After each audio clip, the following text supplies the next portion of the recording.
নাহমাদুহু ওয়া নুসাল্লি আলা রাসূলিল কারীম আম্মা বা'দ। ইসলামী যুব আন্দোলন ঢাকা মহানগর উত্তর শাখা কর্তৃক আয়োজিত আজকের এই যুব সম্মেলনের সংগ্রামী সভাপতি, আজকের সম্মেলনের প্রধান অতিথি, ইসলামী আন্দোলন বাংলাদেশের সিনিয়র নায়েবে আমির, আমাদের প্রাণপ্রিয় নেতা ও শায়েখ হযরত মাওলানা মুফতি সৈয়দ মোহাম্মদ ফয়জুল করিম শাইখে চরমনাই, উপস্থিত ইসলামী আন্দোলন বাংলাদেশের কেন্দ্রীয় সহকারী মহাসচিব জননেতা শেখ ফজলে বারী মাসুদ, যুব আন্দোলনের সংগ্রামী সভাপতি যুবনেতা মাওলানা নেসার উদ্দিন সহ ইসলামী আন্দোলন বাংলাদেশ, যুব আন্দোলন, ছাত্র আন্দোলন, শ্রমিক আন্দোলন এবং অন্যান্য সহযোগী সংগঠনের নেতৃবৃন্দ ও সমবেত আমার প্রাণপ্রিয় যুবক ভাইয়েরা, আজকে দেশে একটি ক্রান্তিকাল চলছে এবং দেশের সর্বত্র একটি অস্থিরতা চলছে। অস্থিরতা সকল মহলে, এটা আপনারা যারা সচেতন জানেন। আজকে যখন গোটা জাতি তাদের স্বাধীনতার 50 বছর উদযাপন করবে, আমরা যখন আমাদের বিজয়ের 50 বছর উদযাপন করব, তখন আমাদের সামনে আন্তর্জাতিক মিডিয়ার পক্ষ থেকে এমন কিছু বিষয়ে তুলে ধরা হচ্ছে যে আমরা সবাই অবাক, সবাই বিস্মিত এবং আমরা লজ্জায় আমাদের মাথা হেঁট হয়ে গেছে যে এতদিন পর্যন্ত যারা এই দেশকে শাসন করেছে তারা আসলে দেশের কল্যাণে না, বরং দেশকে লুটপাট করে খাওয়ার জন্য করেছে। এটা আজকে প্রমাণ হয়ে গেছে। বিগত 50 বছরে 3টা শক্তি দেশ শাসন করেছে: আওয়ামী লীগ, বিএনপি, জাতীয় পার্টি, ঠিক না? এবং এই 3টা শক্তি দেশকে লুটপাট করেছে, দুর্নীতি করেছে, মাস্তানতন্ত্র কায়েম করেছে, দলীয়করণ করেছে, পারিবারিক তন্ত্র কায়েম করেছে, ঠিক না? এবং জনগণের কল্যাণের পরিবর্তে জনগণকে শোষণ করেছে, রাষ্ট্রের উন্নয়নের নামে রাষ্ট্রের সম্পদ লুণ্ঠন করেছে। আজকে বর্তমান সরকার বলে তারা নাকি এই বিশ্বে এখন উন্নয়নের রোল মডেল। আমরা তো দেখছি কিসের রোল মডেল।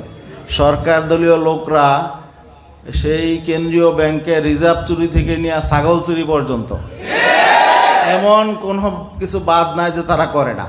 আপনারা পত্রিকায় দেখছেন না, গত 2 দিন আগে বাংলাদেশ প্রতিদিনে ছাত্রলীগের মাদারীপুর জেলা সহসভাপতি তিনি কি করেন, প্রাইভেট কার দিয়ে ছাগল চুরি করেন। এমন অভিনব ছাগল চুরি বাংলাদেশের ইতিহাসে এটা আসলে কেউ কল্পনাও করে না যে প্রাইভেট কার নিয়েও ছাগল চুরি করা যায়। এখন উনি ছাগল চুরি করতে গিয়ে ধরাও পড়েছেন পুলিশের হাতে, সব মিডিয়ায় এসেছে। এমন এমন লোক এমন এমন কাজ করে, মানে এটা আমরা আগে কল্পনা করতে পারতাম না। এখন মিডিয়া উন্মুক্ত, মানুষ জানতে পারছে।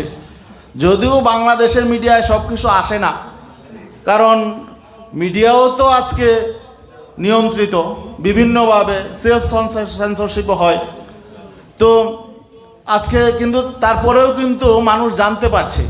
এখন সরকার বিভিন্ন জিনিস অস্বীকার করছে, সরকারি দলের মানুষ অস্বীকার করছে, কিন্তু সরকারি দলের লোকই আবার তাদের দুর্নীতির কথা বলছে, তাদের অপকর্মের কথা বলছে, ঠিক না? আপনি আল জাজিরার খবর অস্বীকার করলেন বুঝলাম, কিন্তু এই আওয়ামী লীগের সাধারণ সম্পাদক ওবায়দুল কাদেরের ভাই মির্জা আব্দুল কাদের,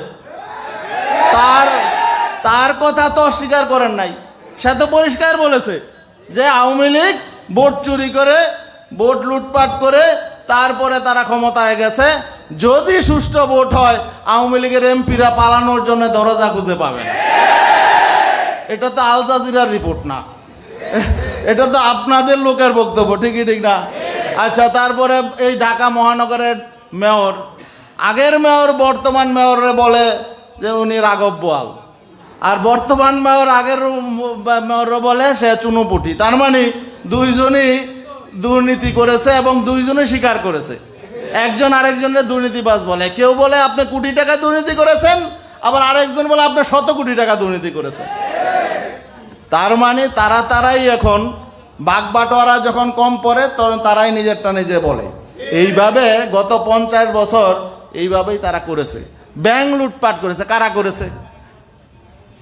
অন্য কেউ করে নাই, সাধারণ মানুষ করে নাই। আপনাদের দলীয় যারা রয়েছেন লুটপাটকারী তারাই করেছে, দলীয় লোকজন করেছে, যারা ক্ষমতার সাথে আছে তারাই করেছে। আমরা তো এখন দেখছি যে গুন্ডা বাহিনী পর্যন্ত পুলিশ, র্যাব সহ অন্যান্য বাহিনীকে নাকি ব্যবহার করে, এরকম নিউজও আমাদের কানে আসছে। এগুলো আমাদের জন্য দুর্ভাগ্যের। এ থেকে পরিত্রাণ দরকার আছে কি নাই? এই দেশটা তো আমাদের। ইসলামী আন্দোলন কি চায়? ইসলামী আন্দোলন দেশের কল্যাণ চায়। কল্যাণের রাজনীতি একমাত্র ইসলামী আন্দোলন করে, এটা প্রমাণিত। ইসলামী আন্দোলন বাংলাদেশ এরা শুধু নিজের দলের স্বার্থে কাজ করে না, শুধুমাত্র যারা ইসলামী আন্দোলনের নেতাকর্মী আছে তাদের কল্যাণের জন্য নয়, বরং ইসলামী আন্দোলন বাংলাদেশ জনগণের কল্যাণে, সকল দলের লোকের কল্যাণে, সকল ধর্মের কল্যাণে ইসলামী আন্দোলন বাংলাদেশ কাজ করে। ঠিক না? অতএব ইসলামী আন্দোলন বাংলাদেশকে নিয়ে কারো আতঙ্ক হওয়ার কোনো কারণ নাই, কারণ আমরা সবার কল্যাণ চাই। আওয়ামী লীগ, বিএনপি, জাতীয় পার্টি, জামাত, যারা যেই দলই করুক না কেন, কারো প্রতি আমাদের বিদ্বেষ নেই, কেউ আমাদের শত্রু নয়।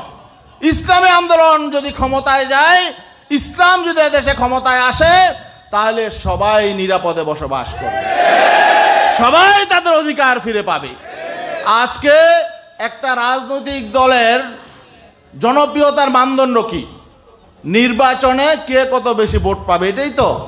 তা এখন তো মানুষ ভোটে দিতে পারে না, তাহলে কিভাবে বোঝা যাবে যে একটা কোন রাজনৈতিক দলের অবস্থান কেমন? এখন তো আমরা বলবো সবচাইতে বড় দুরবস্থা হলো বর্তমান সরকার যারা ক্ষমতা আছে তাদের। কারণ হলো তারা মানুষকে ভোট দিতে দেয় না, কারণ মানুষের প্রতি তাদের আস্থা নাই, এবং মানুষেরও তাদের প্রতি কোনো আস্থা নাই। আর নয়তো মানুষকে ভোট দিতে দিবে না কেন? তবে এটা প্রমাণ হয়ে গেছে, ভোট যেখানে যতটুকুই হয়েছে, আমরা দেখেছি ইসলামী আন্দোলন বাংলাদেশ সব জায়গায় তৃতীয় অথবা দ্বিতীয় অবস্থান নিয়েছে। ঠিক না? কারণ প্রথম স্থান তো নাই, কারণ প্রথম অবস্থান তো জোর জবরদস্তি করা নিয়ে নেয়, তাই না? সেটার সুযোগ তো রাখে নাই তারা। তার পরবর্তীতে যেটা হয়, ইসলামী আন্দোলন বাংলাদেশ কোথাও তৃতীয় হয়, কোথাও কি দ্বিতীয় হয়। তার মানে ক্ষমতায় যাওয়ার জন্য যে রেস, সেই রেসে ইসলামী আন্দোলন বাংলাদেশ আছে। ঠিক না? এখন বিগত 50 বছরে যে তিনটি শক্তি দেশ শাসন করেছে, আওয়ামী লীগ, বিএনপি, জাতীয় পার্টি প্রত্যাখ্যাত হয়েছে, এটা পরিষ্কার। এদের আর কোনো রাজনৈতিক চরিত্র নাই। তারপরে বিএনপি এবং আওয়ামী লীগ, বিএনপি দুর্নীতিবাজ, পরীক্ষিত, করাপ্টেড। আওয়ামী লীগ এখন যা করেছে, বিএনপি অতীতে তাই করেছে। তারাও লুটপাট করেছে, তারাও জনগণের ভোটাধিকার কেড়ে নিয়েছে। ঠিক না? অতএব তাদেরও আবার জনগণকে শাসন করার, দেশ শাসন করার কোনো নৈতিক অধিকার নাই। আর আওয়ামী লীগের প্রতিও জনগণের এখন কোনো আস্থা নাই। অতএব বাংলাদেশের সামনে একমাত্র নৈতিকভাবে এখন রাজনৈতিক করার অধিকার আছে ইসলামী আন্দোলন বাংলাদেশে। ইসলামী আন্দোলন বাংলাদেশ জনগণের মধ্য থেকে গড়ে ওঠা একটি সত্যিকারের কল্যাণধর্মী রাজনৈতিক দল। ইসলামী আন্দোলন বাংলাদেশ বাই চান্স ক্ষমতায় গিয়ে রাজনৈতিক দল গঠন করে নাই। আওয়ামী লীগ এদেশে রাজনীতি করছে 150 বছর যাবৎ। অনেকে বলে 75 বছর, কি 1949 আওয়ামী লীগ গঠন হয়েছে। না, আওয়ামী লীগ সৃষ্টি হয়েছে মুসলিম দিক থেকে। ঠিক না? মুসলিম লীগের নেতারাই আওয়ামী লীগ গঠন করেছে। ঠিক না? মুসলিম লীগ সৃষ্টি হয়েছে কবে? 1905 সালে। তা 1905 সাল থেকে এই পর্যন্ত আওয়ামী লীগের রাজনীতি দেশে চলছে। অতএব আওয়ামী লীগের রাজনীতির বয়স হলো এই উপমহাদেশে এবং এই ভূখণ্ডে 115 বছর। আর ইসলামী আন্দোলনের জন্ম হয়েছে 1987 সালে, এখন 33 বছর পার হয়েছে। কিন্তু আমরা মূলধারার রাজনীতি শুরু করেছি 2008 সাল থেকে, মাত্র 12 বছর। এবং 2018 সালে আমরা সর্বোচ্চ সকল আসনে নির্বাচন করে আমরা কম্পিটিশন করেছি, মূলত রাজনীতিতে নেমেছি আমরা বিগত 12 বছর যাবৎ। 12 বছরে আমরা এদেশের মানুষের সমর্থন, আমরা এদেশের মানুষের আশা ভরসা আশ্রয়স্থলে পরিণত হয়েছে ইনশাআল্লাহ। অতএব আপনারা হতাশ হবেন না। যদি এদেশের মানুষের ভোট দেওয়ার অধিকার আবার ফিরে পায়, ইসলামী আন্দোলন বাংলাদেশকে মানুষ ক্ষমতায় নেবে ইনশাল্লাহ। আপনারা প্রস্তুতি নিন, সবার দ্বারে দ্বারে যান, এবং যে যেই দলে আছেন, যদি আপনারা নিরাপত্তা চান, আওয়ামী লীগ ক্ষমতায় গেলে বিএনপি জামাতের সমস্যা, বিএনপি ক্ষমতায় গেলে আওয়ামী লীগ সহ অন্যান্য তাদের সহযোগীদের সমস্যা, ইসলামী আন্দোলন ক্ষমতায় গেলে সবাই নিরাপদে থাকবেন, ঠিক আছে না?